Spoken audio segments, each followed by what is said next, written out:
Hi friends, ஏ சேர்ப்பு B, அதாவது A union பிக்கு வெண்படம் எப்படி வரைகிறது அப்படிங்கிறத இந்த வீடியோவில் நாம் பார்க்க போகிறோம்.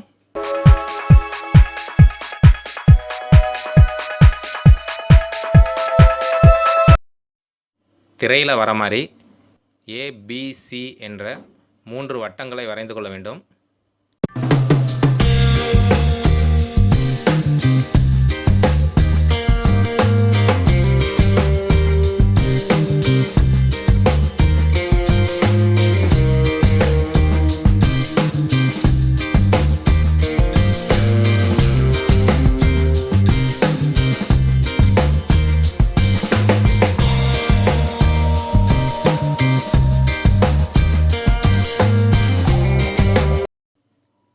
இங்கு ஏ மற்றும் பி சேர்ப்பு என்று கொடுக்கப்பட்டுள்ளது. அதாவது U என்ற வடிவத்தில் கொடுக்கப்பட்டுள்ளது. U என்ற வடிவமானது சேர்ப்பு என்பதை குறிக்கும். அதாவது A யூனியன் B என்பதால் A மற்றும் B 2 வட்டங்களும் சேர்ந்த பகுதிகளாகும்.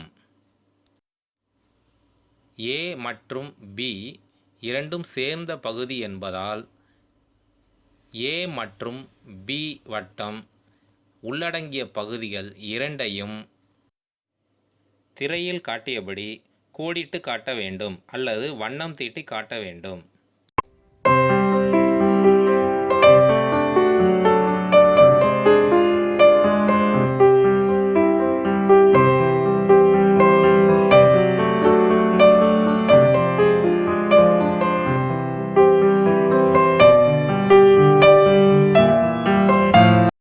இதேபோல் A சேர்ப்பு C அல்லது B சேர்ப்பு C என்று கொடுக்கப்பட்டால் அந்த இரு வட்டங்களையும் உள்ளடக்கிய பகுதிகளை வண்ணம் தீட்டுவதன் மூலமோ அல்லது கோடிட்டு காட்டுவதன் மூலமோ A சேர்ப்பு Cயையும் B சேர்ப்பு Cயையும் வெண்படம் மூலம் வரையலாம்.